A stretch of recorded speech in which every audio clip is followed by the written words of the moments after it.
what you want, folks, right there.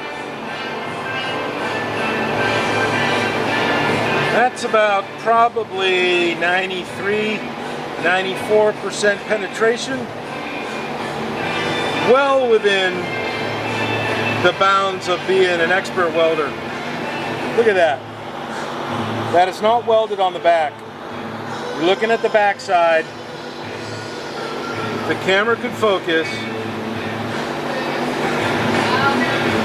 That's the back side. Now I did go through, right there was a hole because I didn't get it from the other side.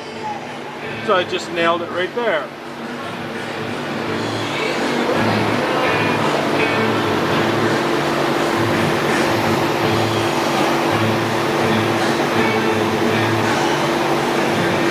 A little bit less penetration there, but that's because it's a smaller gap.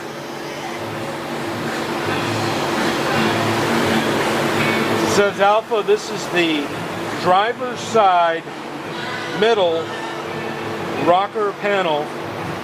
This is from the lesser grade supplier that the owner initially bought parts from.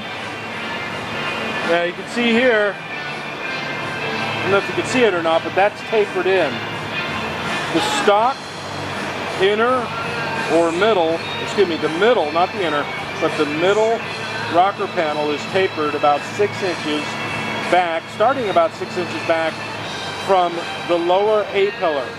It tapers in so the cap slash cone can come in and tightly bind everything together.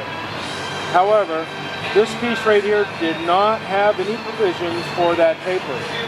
So I had to cut and slice and bend and taper this back in. And I'm going to clean up these welds so you'll see it here in a sec. Well, this will be just completely hidden welds. No one will ever see this again.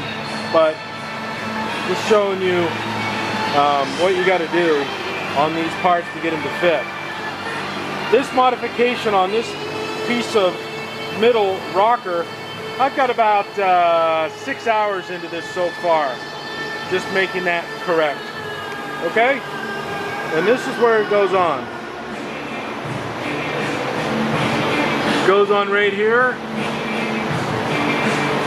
That has all been, this substance is rubberized bed liner, but it dries to a very hard kind of a surface.